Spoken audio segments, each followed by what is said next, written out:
I used to think monsters lived far away from quiet cul-de-sacs and PTA sign-up sheets. I used to think safety was a porch light and a husband who fixed leaky faucets on Sundays. My name is Rachel Miller. I am 30, a stay-at-home mom in the suburbs north of Seattle. Our boys are 5 and 3. They smell like sunscreen and apple juice, and they fall asleep on the couch with crumbs on their cheeks. My husband, Daniel, is a mechanical engineer who believes everything can be patched with a neat plan and a patient tone. He believes his mother adores me. He says it like a fact. He says it so often that some days I almost believe him. Her name is Margaret. She wears pearls that never move out of place and smiles with her whole face, the way women in charity brochures smile. When she hugs me, she pats my back twice like I am a suitcase that needs to be stowed. At our rehearsal dinner, she handed me a silver photo frame already filled with a glossy print. Daniel stood beside her, one arm at her waist. His father, Edward, smiled on the other side. Where my face should have been, there was a perfect white oval. "The store must have mixed them up," she said. Everyone laughed. I laughed too, because I wanted to belong so badly that I ignored the small stone dropping in my stomach. After we married, Margaret started a tradition she called Sunday suppers. She laid linen napkins and wrote our names on little cards in gold ink. Daniel's plate steamed with rosemary steak. Edward's had salmon with lemon. Mine held a pale broth and a few slices of boiled carrot lined in a row like behavior marks. "You're so tiny, dear," she murmured. "Let me help you keep it that way." Daniel squeezed my knee under the table, as if to say, "She means well." I smiled and swallowed saltless spoonfuls while the house smelled like butter. At Christmas, she gave Daniel a leather watch and handed me a crisp white apron embroidered with kitchen helper in looping navy thread. "Every home needs a heart," she said. "Every heart needs rhythm." I told her it was lovely. Later, when I wore it, she took a photo and posted it with the caption, "Our Rachel is learning." I stared at the words too long and told myself I was being sensitive. Daniel said his mother was old-fashioned, not unkind. "She doesn't know how she sounds," he said. "Give her grace." He said it softly, and it sounded reasonable, the way explanations do when you want them to be true. When we visited her friends at church, Margaret introduced me like a project she was proud of. "Rachel has such a good heart," she told a woman in a blue dress. "She'll find her footing." I was holding our toddler, who was sticky with donut glaze, and I felt like a person you cheer for because you do not expect much. On the drive home, she texted a photo to the family thread. Her 3 favorite men, Daniel, Edward, and our oldest with frosting on his upper lip. I was in the background, bent over a trash can, tying off a bag. I told myself, families are messy. I told myself, respect grows if you water it. I told myself Margaret's comments were clumsy, not cruel. Daniel touched my wrist and said we were lucky to have parents who cared. I wanted to be grateful. I wanted to be easy. So I layered good intentions over the places that felt raw, and I kept moving. But the body knows. It knows before the mind allows it. The first time I felt it as more than a prickle was the night Margaret set a delicate bowl in front of me and said, "This one is special, Rachel." Steam rose, sweet and metallic. I lifted the spoon, and something gritty slid across my tongue like a warning I didn't yet know how to hear. If you're watching this, drop a comment telling me where you're from. Hit subscribe and stay tuned to hear how I finally stood up for myself after years of being the forgotten daughter. Margaret leaned across the table, her manicured nails tapping a porcelain bowl. "This one is just for you, Rachel," she said. Daniel and Edward were already carving into thick cuts of steak, the air rich with rosemary and garlic. My bowl looked pale by comparison. Broth, and a few limp crackers floating on top. I smiled, because that's what you do when someone hands you food with a smile. I lifted the spoon, and something gritty scraped against my teeth. I glanced down. Little white specks clung to the surface like dust. Daniel noticed my hesitation. "Go on, honey," he said. "Mom's always making sure you eat healthy." Margaret tilted her head, her pearl earrings glinting. "It's an herbal supplement," she murmured. "I put just a pinch. Women in my yoga class swear by it." I forced the spoon into my mouth. The broth was metallic, bitter. The grit stuck to the roof of my mouth. My stomach clenched, but I swallowed. Daniel reached over and squeezed my hand. "See? She means well." His voice was steady, almost rehearsed. Later that night, I scraped the rest of the crackers into the trash. A cloud of powder clung to the rim of the bowl. I wiped it with a paper towel, folded it, and tucked it in the bottom of the bin. My heart pounded, but my thoughts betrayed me. She wouldn't hurt me. She's his mother. If I start accusing her, I'll be the problem. The next morning, I woke to the sound of Margaret humming in the kitchen. Daniel whispered that his mom was up early, making pancakes for the boys. I smiled weakly, slid out of bed, and padded to the bathroom. When I caught my reflection, my face looked paler than the steam curling through the door. My stomach still twisted. I pressed my palm against the sink and whispered, "She doesn't mean it." At breakfast, the boys squealed over chocolate chip pancakes stacked high with butter. Daniel poured syrup while Edward sipped his coffee. Margaret placed a plate in front of me, last. No chocolate chips, just plain dry pancakes that steamed faintly of something sour. "Special for you," she said. "Less sugar." I cut into one. The texture was off, almost grainy. My hands shook. "Everything okay?" Daniel asked. I smiled too quickly. "Fine." He nodded, satisfied, turning his attention back to the boys. Margaret watched me, her lips curved, her eyes sharp. That afternoon, when the boys napped, I sat alone in the guest room, staring at the wall. My chest ached with questions I couldn't ask. What if she wasn't clumsy? What if this wasn't about health or old-fashioned ways?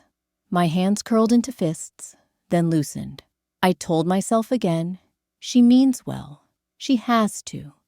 But the truth was seeping in, slow and heavy, like water through drywall. I didn't want to see it, because if I saw it, I couldn't unsee it. And if I couldn't unsee it, I would have to do something Daniel swore would ruin us all. Confront her. That night, Margaret slid a slim, white envelope across the counter. Her smile was as sweet as frosting. "For you," she said. "A little treat." I opened it and stared. Inside was a coupon, clipped from a newspaper, 10 years expired. I looked up. She was still smiling, and that was when I realized this was no mistake. Margaret always chose her moments with precision. She waited until the boys were upstairs, napping after a morning of sticky pancakes and cartoons. Daniel had gone out with his father to look at fishing gear, leaving me alone in the house. That was when she appeared in the doorway, holding a porcelain plate, like it was a gift of peace. "For you, Rachel," she said, her smile flawless. "A little indulgence. Imported Belgian truffles. Mothers deserve something sweet now and then." The plate looked delicate, elegant, but my stomach tightened as soon as she set it down. The chocolates were misshapen, their sheen dull, the edges chipped like they had been rattling in a drawer for years. Something about them seemed wrong. Still, I reached out, because politeness was the armor I had worn since the day I married her son. "Thank you." I whispered. She leaned forward, watching too closely. I placed one on my tongue. It cracked with a crunch chocolates should never have. The taste was sour, dusty, with a chemical bitterness that clung to my teeth. I gagged, forcing it down before I could spit it out in front of her. Margaret's eyes glimmered. "That one is special," she said softly. "I saved it just for you." Her voice lingered in my ears long after she left the room. Half an hour later, sharp pain twisted through my stomach. I staggered to the bathroom, collapsing on the cool tile floor. Sweat dampened my hairline, my body shaking in waves. Every breath hurt. The truffle's bitterness still coated my mouth like ash. Daniel found me curled up, pale and clammy. "Rachel, are you okay?" he asked, panic edging his voice. "Something I ate," I murmured, too weak to explain, too ashamed to say the word chocolate. He carried me upstairs, tucked me into bed, pressed a kiss to my forehead. "Mom wouldn't hurt you," he said firmly. "She loves you. She just does things differently." His certainty cut deeper than the cramps. He believed her kindness, not my pain. The next morning, I tried to shake it off. I told myself it could have been the soup, the crackers, even the stress of travel. But when I took out the kitchen trash, something odd caught my eye. A crumpled candy wrapper glimmered among the scraps. I pulled it free with the tip of a spoon and smoothed it flat against the counter. White foil, faded cursive letters, a Best By date stamped in black, December 2014, 8 years ago. My throat closed. This wasn't just expired. It was ancient. She hadn't accidentally given me something a little stale. She had handed me poison wrapped in sugar. That night, while hunting for paper towels in Margaret's garage pantry, I stumbled on a cardboard box sealed with brittle tape. My name, Rachel, was written on the side in thick black marker. My hands shook as I tore it open. Inside were rows of jars, boxes, and bottles. Canned soup, past its date by 6 years. Cookies hardened to stone, dusty crackers, vitamins yellowed with age. Each one labeled with my name. My vision blurred. The air smelled like mold and metal. She hadn't made one mistake. She had been collecting these things, saving them, waiting for the right moments to hand them to me with her perfect smile. I closed the box slowly, heart hammering, bile rising in my throat.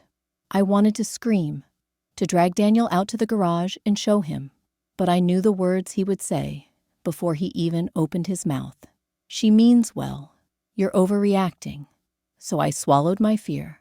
I smiled at dinner that night, my lips aching from the effort, while Margaret served roasted chicken to Daniel, grilled salmon to Edward, and set a plain plate of steamed vegetables in front of me. On the outside, I looked calm, but inside, one truth had taken root. Margaret wasn't careless. She was deliberate. She was dangerous, and I was the only one who saw it. I finally broke down and called my brother, Mark. It was late. The kids had just collapsed into sleep, and my voice shook as I told him everything. The thin broth with grit, the truffles that crunched, the wrapper that read 2014. I told him about the cardboard box in the garage with my name written across it. Mark was quiet for a long time.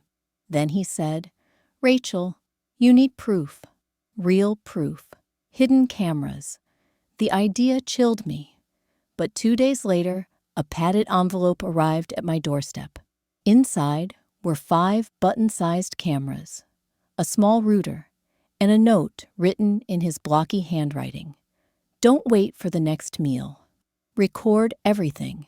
When Margaret invited us to a weekend at a rental cabin on San Juan Island, I packed the cameras with my pajamas and toothbrush. Daniel was excited. He kept talking about ocean views and a private chef. I nodded along, but my chest felt tight. The cabin looked like something from a travel ad. Cedar siding, glass windows, a porch facing the water.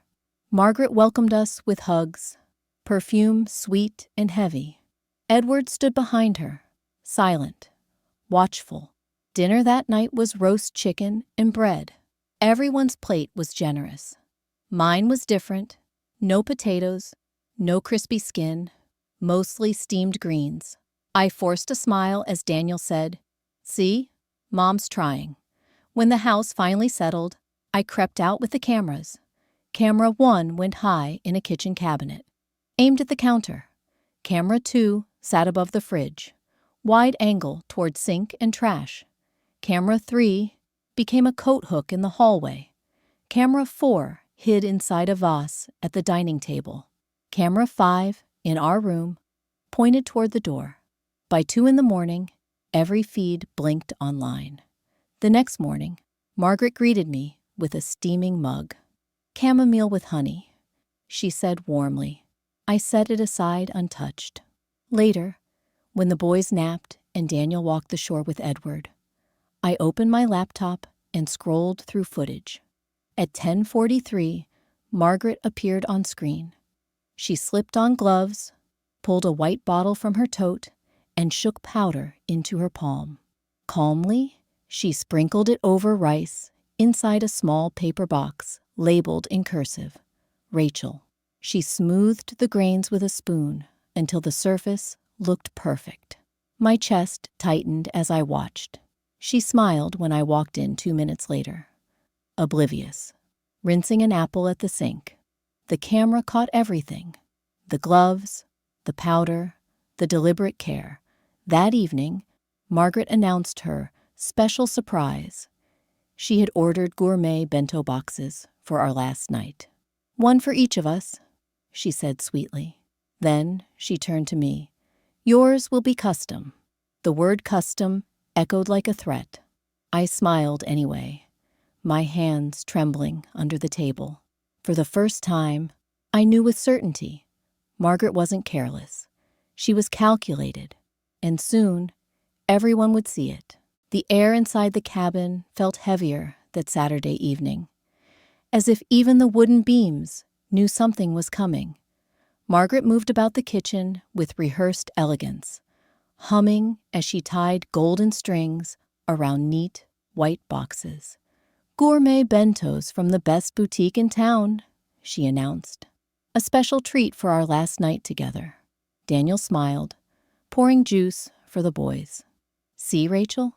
She's really trying." Edward sat quietly at the head of the table, his gaze lowered but sharp. My stomach twisted. I had already watched the footage, Margaret slipping on gloves, pulling a small bottle from her tote, sprinkling powder into rice meant only for me. The boxes looked perfect, each labeled in cursive: Daniel, Edward, the boys. Mine was set apart, the loops of my name more ornate, almost mocking. "Rachel." Margaret handed it to me personally, her eyes bright. "I asked them to make yours custom. You're sensitive, dear. You deserve something extra delicate." My fingers tightened on the lid. Around the table, paper rustled as everyone untied their ribbons, the smell of sesame and ginger filling the room. Daniel cut a dumpling in half for our youngest, chatting about ferry schedules. The boys laughed, mouths already full. Margaret's attention never left me. "Go on, Rachel," she urged. "Try yours. I want to see your face." A tremor ran through me. But this time I didn't force a polite smile. Instead, I stood, walked slowly to the trash can, lifted the lid, and dropped the untouched box inside. The clang of cardboard against metal echoed louder than any scream. The room froze. Daniel gawked. "Rachel, what the hell? That was $140. His voice cracked between shock and embarrassment. Margaret's lips twitched. "That was made especially for you." I turned on my heel and left the kitchen. My hands were steady as I returned with my laptop. I set it on the dining table, right beside Edward's untouched chopsticks. "Let me show you what was made for me." Daniel frowned. "Rachel, just watch." I clicked play. The screen flickered to life, showing grainy footage of Margaret alone in the cabin kitchen. She slipped on latex gloves, opened her tote, and pulled out a white plastic bottle. With tweezers, she sprinkled powder into the rice of a neat paper box labeled Rachel. The camera caught her smoothing the grains, her face serene. The boys stared, wide-eyed. Daniel muttered, "Oh my God." Margaret's voice shot sharp. "This is absurd. Anyone can edit a video." I tapped the screen. Edited? From 3 different angles? I pulled up the second feed from above the fridge. Crystal clear, showing her side profile. The powder falling like snow. Daniel shoved back his chair, its legs screeching against the wood. "Mom, no. Please tell me. This isn't what it looks like." Her lips pressed thin. For a moment, I thought she might spin another excuse. Instead, her face, twisted, raw hatred breaking through the polish. "She doesn't belong here," she hissed. "She never has." Edward finally lifted his head. His voice, calm but hard, cut the air. "Margaret, you endangered my grandchildren." The boys whimpered, clinging to Daniel's arm. My heart broke, watching them shake, but I forced my voice steady. "Gone how, Margaret?" "By feeding me poison until I walked away." She sneered. "If you were smart, you would have left. But you're too stubborn, always proving me wrong." Edward rose, his chair scraping back. "Enough," he thundered. "This ends tonight." Edward's command still hung in the rafters when Margaret let out a brittle laugh. "And what, Edward? Dinner?" Her gaze flicked to the laptop, then to me. "Rachel, you've always been dramatic. One stomachache and vitamins, and suddenly you think this is a crime show." I slid a finger over the trackpad. The vase cam filled the screen. Margaret in the kitchen. Latex gloves snug at her wrists. Pearls, bright under light. She opened a white box labeled in looping cursive. "Rachel." A small bottle tipped. Powder fell like snow into the rice. She smoothed the grains with the back of a spoon, precise and calm. The boys gasped. Daniel's chopsticks clattered. Edward's jaw tightened. "Why?" Daniel whispered. Margaret lifted her chin. "Because she doesn't belong here. She makes you forget who raised you." "I gave you life, Daniel. And she," her glare cut into me, "she replaced me. You tried to poison my wife," Daniel said, voice cracking. "The mother of my children." "I was protecting you," Margaret hissed. "From her weakness. Look at her. Always tired, always behind. You deserve better." Heat climbed my throat, but I steadied my voice. "That isn't love. That's cruelty wearing pearls." Edward's chair scraped back. He rose, slowly. "Margaret," he said, voice like steel, "tell them what you did to my sister." Her face faltered. "Edward, don't." "Tell them." She exhaled, brittle. She was engaged above her place. I slipped a bottle into her car and made a call. He left before the wedding. I spared us the scandal. Daniel recoiled as if struck.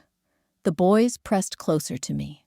My stomach twisted, but my eyes stayed on her hands in the frozen frame.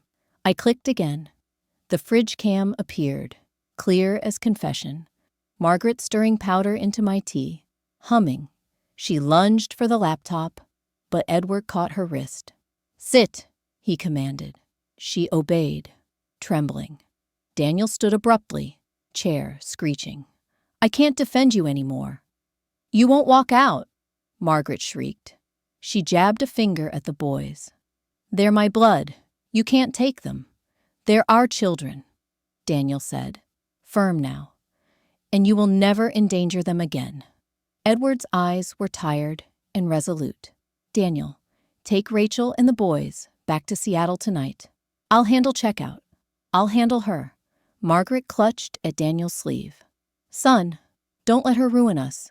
Don't let her win. He peeled her hand away. Gentle. Final. Mom, you did this. 10 minutes later, bags were stuffed. Pajamas. Chargers coiled like seaweed. The kitchen still smelled of sesame and panic. I slid the laptop into my tote. Its weight felt like a verdict. Outside, the night carried cedar and salt. We buckled the boys in. Their eyes were wide and shining.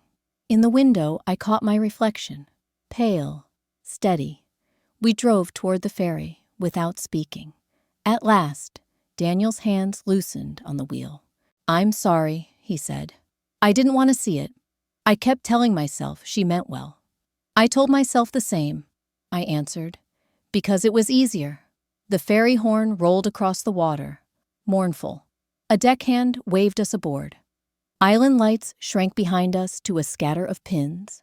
The boys slept, breaths fogging the glass.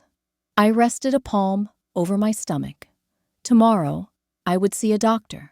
Tomorrow, I would let paper and pulse say what my body already knew. Tonight, we went home. The boys slept late the next morning, heavy as sandbags in their beds. I left a note on the counter and drove to the urgent care clinic with my stomach churning before I even crossed the parking lot.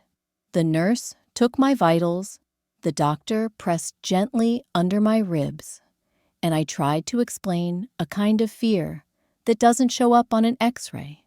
They drew blood, sent me home with anti-nausea tablets, and told me the results would post to my chart within 24 hours. I sat in the car a long time before turning the key, the wheels of the world grinding forward, whether I was ready or not. Back home, Daniel had stacked our bags by the washer, like fortifications. He opened his arms, and I went into them. Not out of romance, but relief. We'll do this step by step, he said. No more shortcuts, no more pretending. He called Edward. I called Mark.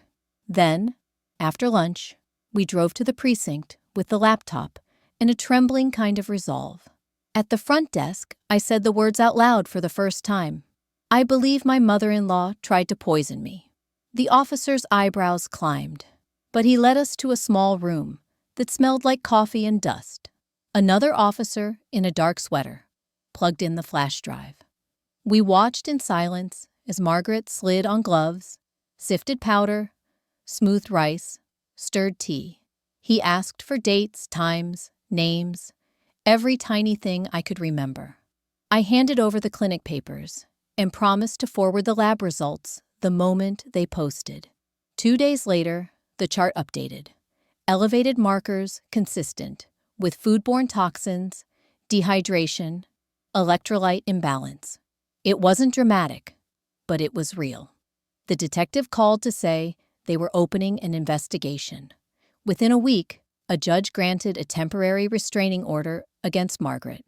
No contact, no approach, no visits to schools or our home. The paper felt thin in my hands, but the air around it felt thicker, like a room with a door that finally locks. Margaret found doors of her own. She used burner emails first. Subject lines syrupy, bodies venomous. You twisted girl, you made my son weak.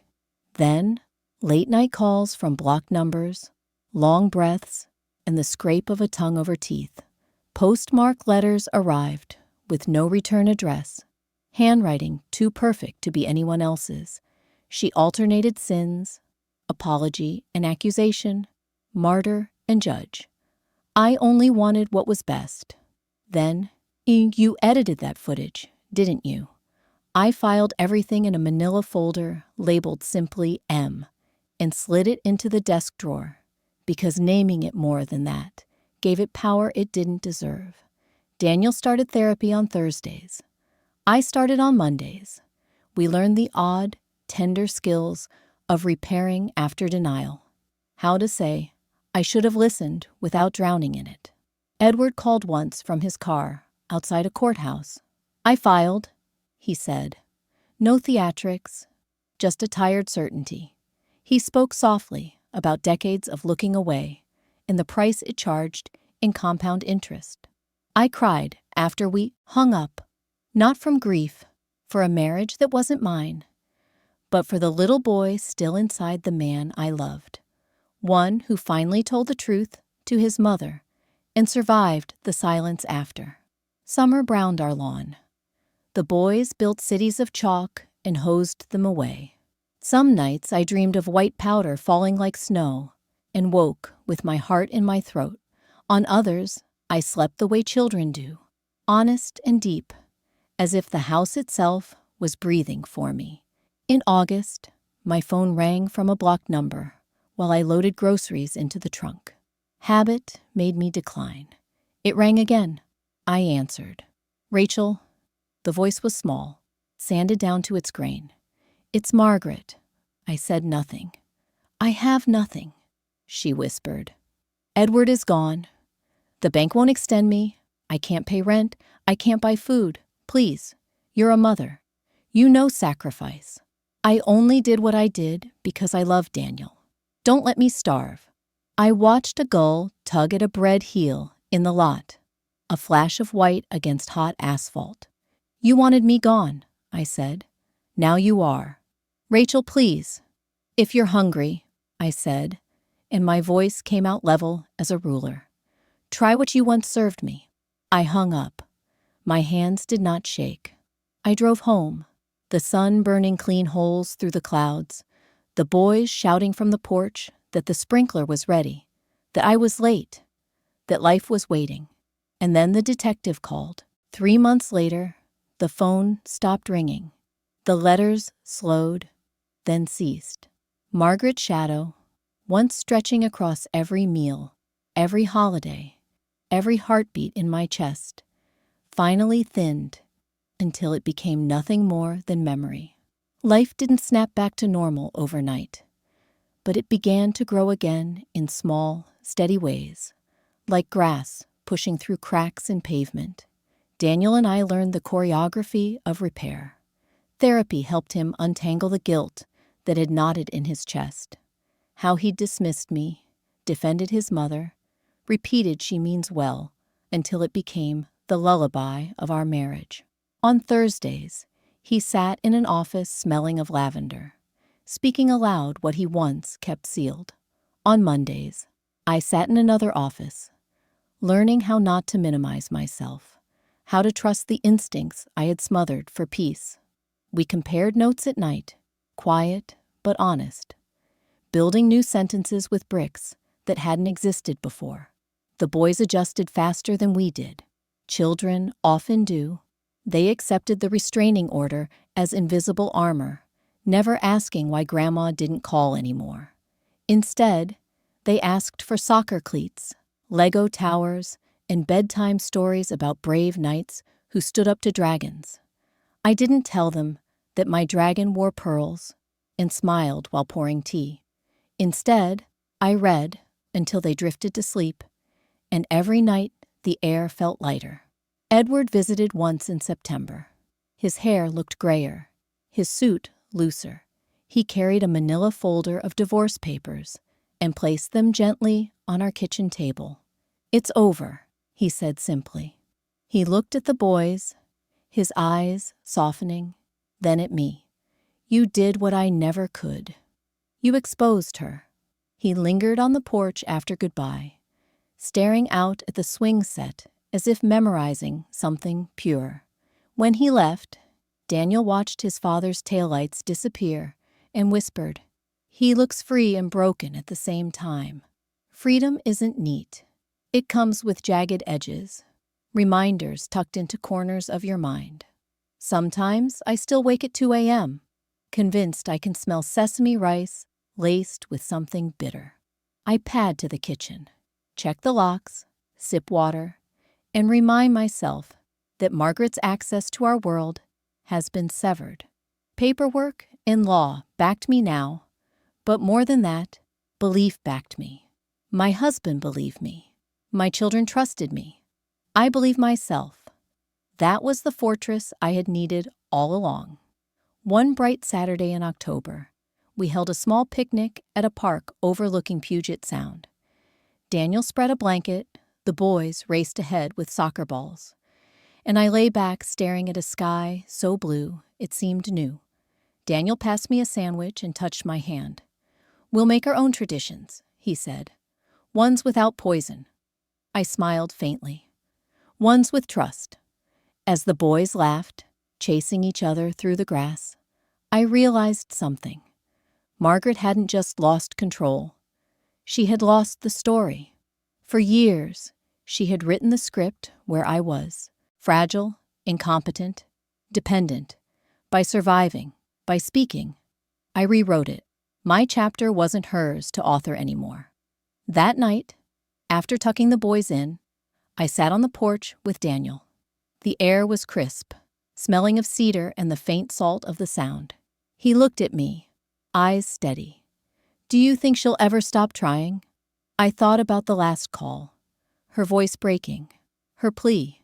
Maybe, maybe not, but she doesn't get to reach us anymore. He nodded, exhaling slow. "I'll never let her touch us again."